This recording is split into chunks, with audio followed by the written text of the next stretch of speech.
Hello viewers, welcome to the Postgraduate Diploma in Environmental and Occupational Health program. I am Professor Rupini. Today I would like to discuss about some of the important factors of MEVE 004, that is the industrial sector. So today we are going to learn as well as discuss and interact about pesticide industry and then waste generated from this industry and how it will affect on human health and also environment and also some of the management practices. So we know that food production is the primary agenda of almost all countries with a foresee of increase in global population, which is expected to grow more than 10 billion by 2050. So Food and Agricultural Organization of United Nations already cautioned the entire world that the world food production needs to increase by 70% in order to keep pace with the demand of growing population. So the increasing world population is a major role. It has a major role and put a tremendous amount of pressure on the existing agricultural system, so that food needs can be met from the same as well as the existing resources like land, water, like that. So in the process of increasing crop production, they have to apply and they have to manage so many procedures by the application of herbicides, insecticides, fungicides and nematicides, fertilizers and also soil amendments, which are also being used in higher quantities than in the past to combat or to cross that, to reach that limit. So these chemicals have maybe they are coming into the picture since the introduction of the synthetic insecticides in 1940, when that is the very first one, that is the organochlorine insecticide, which is used for the pest management. So before this type of organochlorine insecticides, there are so many weeds, pests, insects as well as diseases. They were controlled by using these sustainable practices like natural practices like cultural, mechanical and physical controlling strategies. Previously that time there were no pesticides, no fertilizers, only natural fertilizers, natural pesticides they have used. So pesticides became an integral part of our modern life and are also used to protect agricultural land, not only the agricultural land but also to store the grain also and also flower gardens and to eradicate the pest which is transmitting a dangerous infectious disease to the general public as well as into the environment. So manufacturers and researchers and those who wants to do the production, they are designing new formulations for these pesticides to meet the global demand. So ideally the applied pesticides should only be toxic to the target organism. So that means to which organism they are targeting, whether it is whether it is an insects, whether it is a pest, it should not cross the limit or it should not target the other organisms. So they should be biodegradable and also eco-friendly to some extent. Unfortunately, this is very rare the case, as most of the pesticides are non-specific and may kill the organisms which are harmless or useful to the ecosystem also. So the situation is very pathetic. So it has been estimated that only about 0.1% of the pesticides reach the target organisms and the remaining bulk or the remaining rest of these applied pesticides, they will contaminate the surrounding environment. So the repeated use or otherwise the quantity is more, of the usage of the persistent as well as the non-biodegradable pesticides are polluting the various components of the environment like air, soil as well as the general environment. So pesticides, they will once entered into the food chain, they are bioaccumulating in the higher trophic levels. So what is environment? So we know that environment, everything is around us. So that means it is not only polluting a part of that environment, It is polluting and showing an adverse effect on the natural elements like people and all manufactured parts, as well as the indoor areas where we are living as well as where we are working. So, the environment, that is the soil, water, plants, animals, buildings, factories and all that they contain.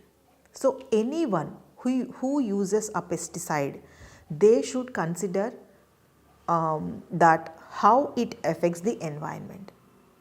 So, some important types of pesticides we have given in our course, that is the neonicotinoid pesticides, organophosphate pesticides, carbamate pesticides, organochlorine pesticides and sulfonyl urea herbicides and fungicides and insecticides.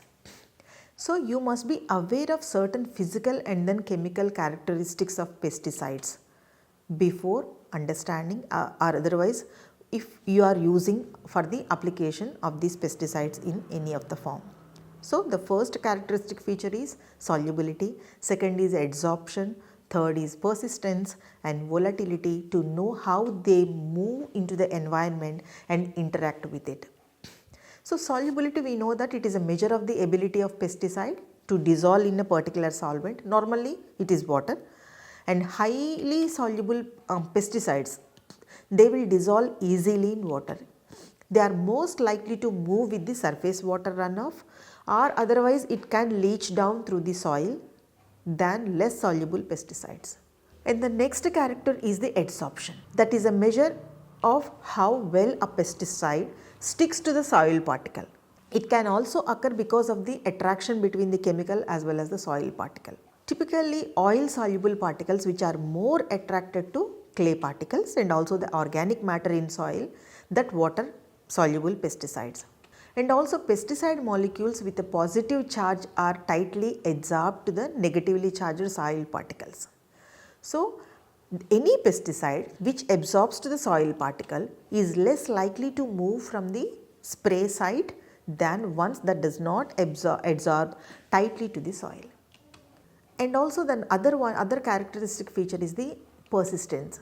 That means what is the duration of the time it will spend in the environment. So, it is an ability of a pesticide to remain present and active in its original form for longer duration before breaking down. And the next is the residue. So, residue, that means what is the leftover. It is the amount of pesticide that remains in the environment after an application or accidental spill, I can say that.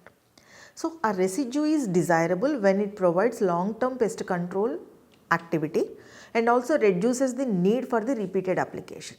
So, that means how much quantity and then what is the potentiality of that particular pesticide. But some persistent pesticides can harm the sensitive plants also and animals and also humans. So, it is most important to prevent persistent pesticides from moving off-site through improper handling, application, drift, leaching or runoff. So, there are so many procedures are available that will break down the pesticide compounds into simpler. Normally, it is usually to the toxic chemicals. So, chemical degradation normally involves a chemical reaction with water, because usually the solvent is, here it is water. So, it does not involve living organisms.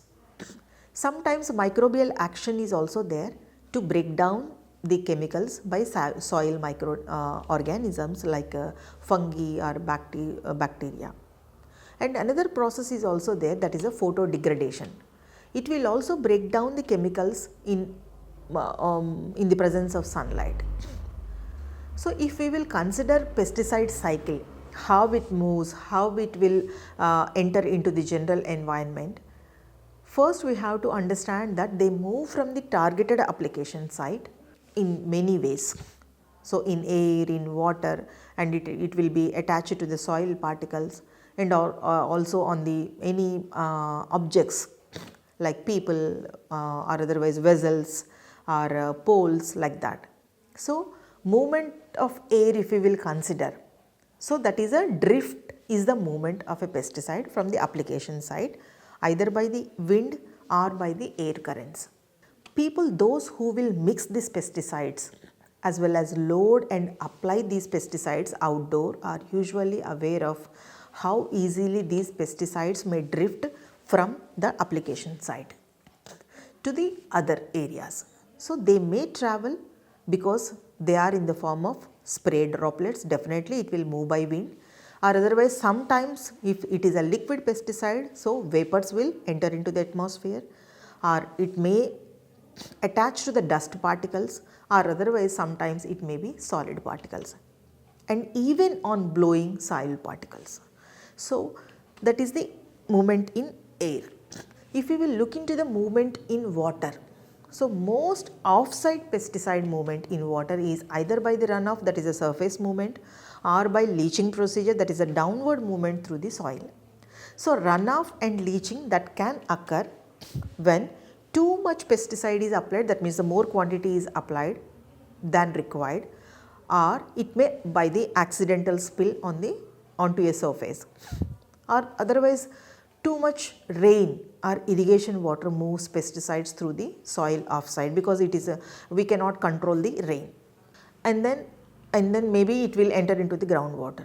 So, highly water soluble or persistent pesticides which are used, so that time it will happen. And the increased quantity and as well as the frequency of pesticide application may definitely pose a major challenge to the targeted pests that can cause either the disperse to the new environment or adapt to the new conditions.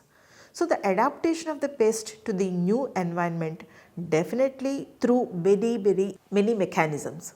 It may change the gene mutation of that particular pest or particular insects, or it may change in the population growth rate and also increase in the number of the generations.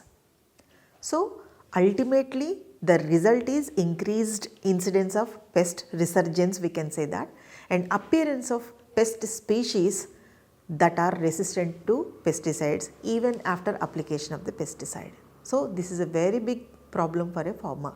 So, the runoff water, it may move pesticides into drainage systems, that is another problem, and it may enter into the streams, water ponds and other surface water bodies, from where they can travel great distance and then enter into the major water bodies.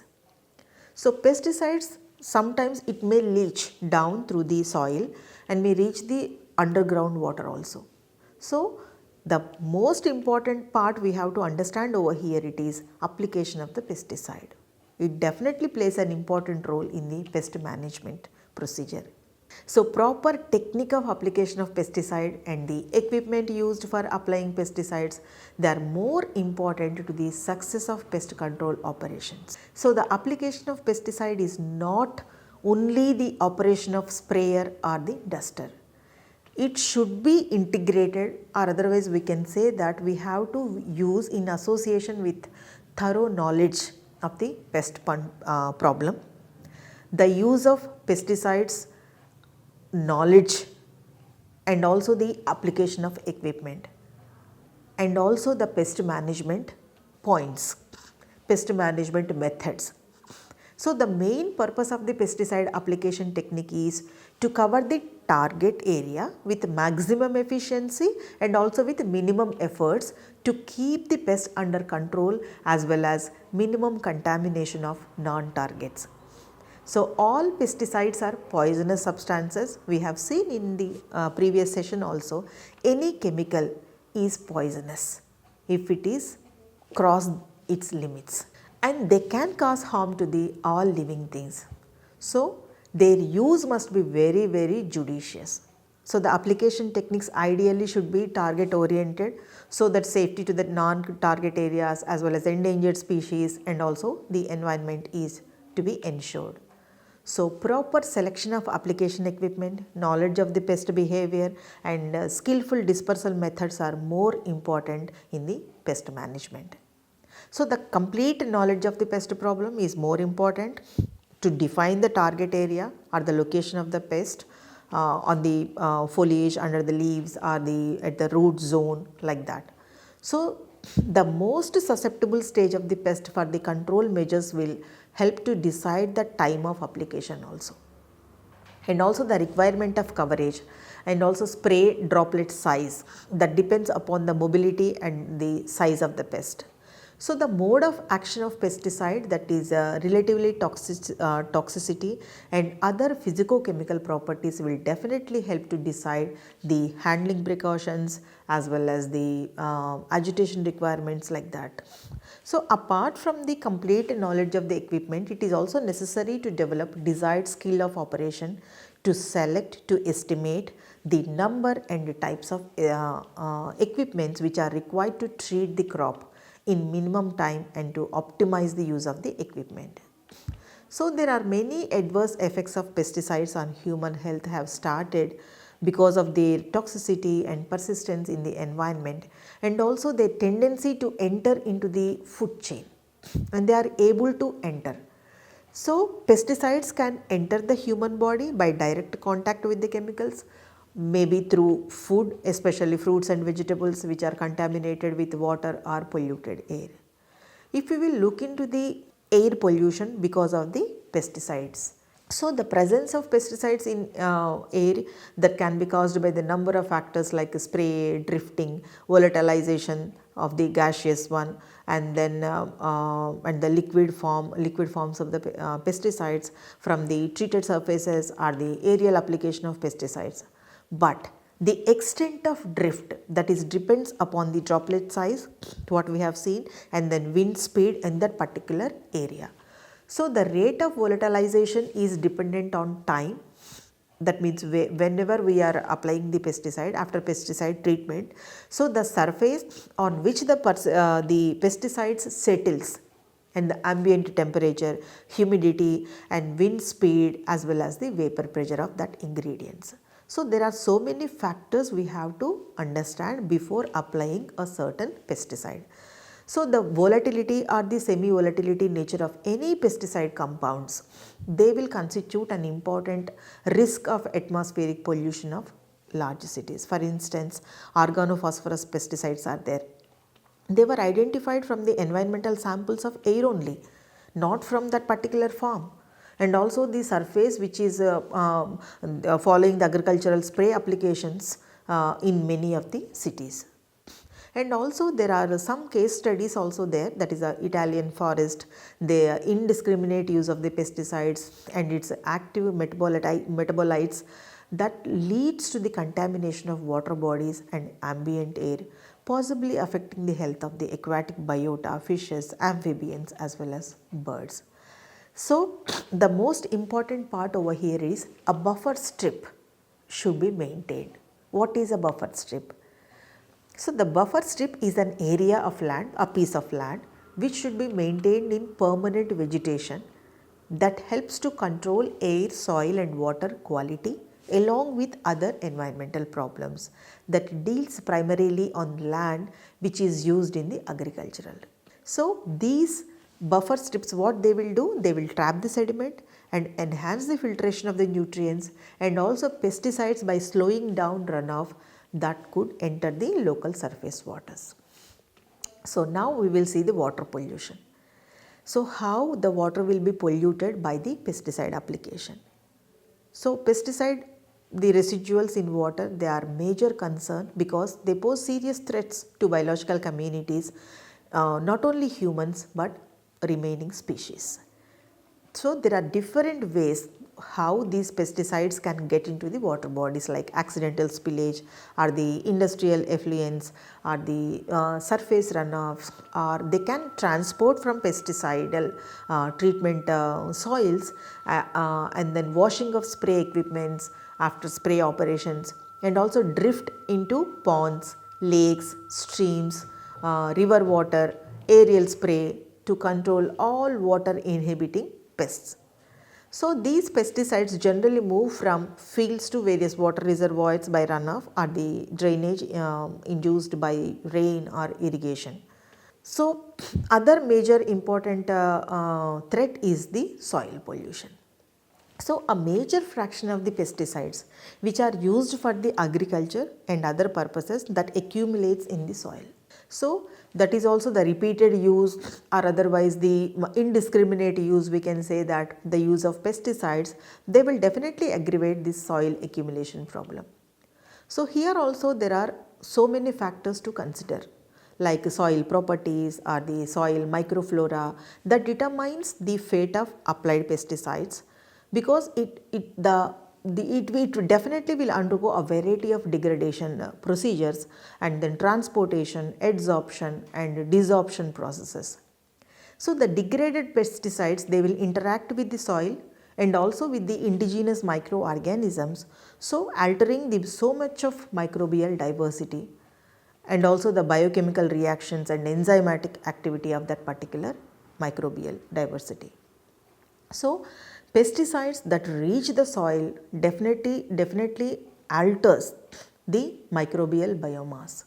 So any alteration in the microbes or the microbial biomass, it will alter in the activities of soil microorganisms because of the applied pesticides, that leads to the disturbance in the soil ecosystems and loss of soil fertility. So there are number of studies have been proved as well as undertaken and highlighted the adverse impacts of the pesticides on the soil microorganisms as well as soil respiration. In addition to this, exogenous application of pesticides that can also influence the function of the good or otherwise beneficial root colonizing microbes like bacteria as well as the arbuscular mycorrhizae, fungi and then algae in soil by influencing their growth, colonization and the metabolic activities. And also there are many biochemical reactions will occur in the soil, like nitrogen fixation, nitrification and ammonification, and also by activating or the deactivating specific soil microorganisms or enzymes. So another important procedure over here, factor that we can consider, is biomagnification.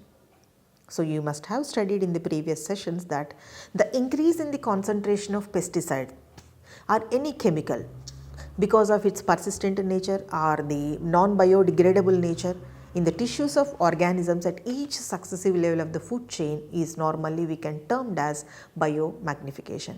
So because of this phenomena, organisms which are higher levels, which are present at the higher levels of food chain, they will experience greater harm to the when we compare to those the lower levels. So the extent of biomagnification definitely increased with the increase in the persistence as well as the lipophilic characteristic features of particular pesticide. So there are so many factors to consider before applying any of the pesticide. So what will happen? So for example, these organochlorine pesticides are there. They are known to have higher biomagnification capacity rate and are more persistent in wider range of organisms when compared to the organophosphates.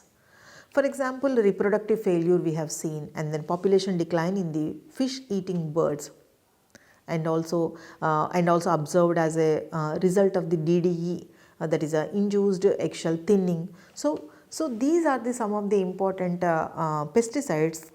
They will have adverse effects on the not only humans, for the bird species also. So for that, pest management is more important consideration to understand, and then how it will be managed properly. So what is pest management? It is an integrated approach to tackling a pest problem that may either control or as well as the prevention of this one. So the pest management personnels, they need to know about the knowledge as well as skill for the latest products as well as the equipment for the pesticides, in order to provide efficient as well as effective solution to the customers. So knowledge of the local as well as the international regulatory, hygiene and safety standards and conforming to these forms is an integral part of every pest manager's responsibility. In the current scenario, if we will look into that, how these optimization will takes place in the use of the pesticides, which is more important to reduce the environmental contamination while increasing their effectiveness against the target pests. So, this way we can reduce at least pesticide resistance as well as the pesticide resurgence problems. So, one should consider adopting an integrated pest management approach for controlling pests, because these practices are designed to have minimal environmental disturbance. So, the most important aim as well as role of integrated pest management is not only to reduce the indiscriminate pesticide usage, but also to substitute hazardous chemicals with safe chemistries or the chemical processes. So, it is a process of achieving long term environmentally safe pest control using wide variety of technology and other potential pest management practices. So, according to the National Academy of Science, integrated pest management is an ecological approach in pest management in which all available necessary techniques which are consolidated in an unified program, so that all population, that means the entire population, that can be managed in a very good manner, that economic damage is avoided as well as the adverse side effects are minimized. So, this is the time that necessitates compulsory that the proper use of pesticides to protect our environment and eventually health hazards which are associated with it. So, the alternative control strategies like integrated pest management that deploys the combination of different controlling measures like cultural control or the use of the resistant genotype, and also physical and mechanical control and rational use of the pesticide, that can reduce the number of amount of the pesticide applications, or otherwise identify vulnerable areas, or improve land use and application methods, as well as time of pesticide applications according to the weather forecast like that, and select products wisely, and whenever possible use pesticides that are less likely to leach. So, before applying, they have to read labels for such warnings, and then handling practices and to handle the pesticides safely.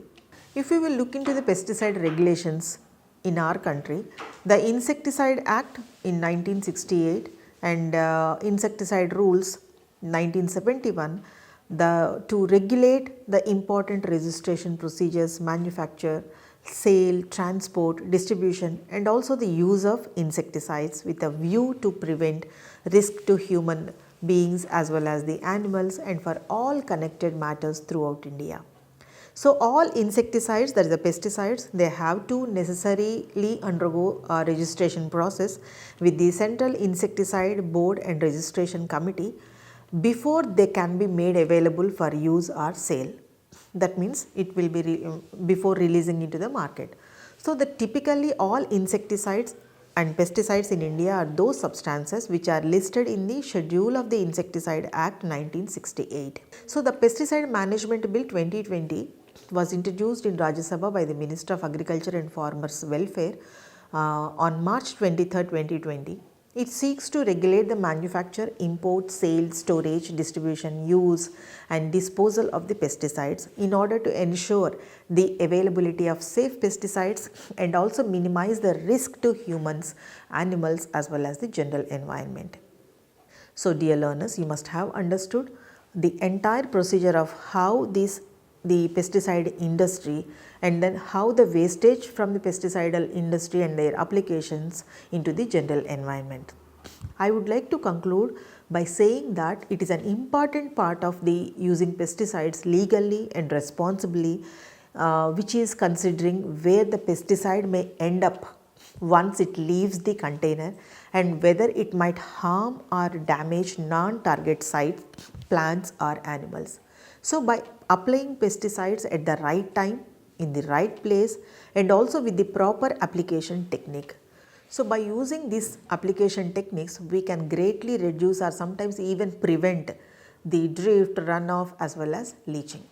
So, once pesticides enters into the groundwater and surface water, they are hazardous to aquatic organisms, plants as well as wildlife. So, we should implement best management practices to prevent runoff and leaching of pesticides, And sensitive areas are also there, like schools, playgrounds, endangered species, that is habitats, and then ornamental plantings, and non-target organisms like plants, bees, and other beneficial insects, fish, wildlife, and livestock. Because of the greater risk of injury to people, plants, and animals, we must know when and how to properly apply pesticides in or near such areas. So, always check the label for the statements on the endangered as well as the threatened species. So, and also it needs to consult a bulletin which are used for these pesticides, the details of the procedures for protecting them. It is our responsibility not only to follow the label directions, but also to use the best management practices that present the least risk to the environment while achieving effective pest control. With this, I would like to conclude. In the next session with other topic, we will meet again. Thank you.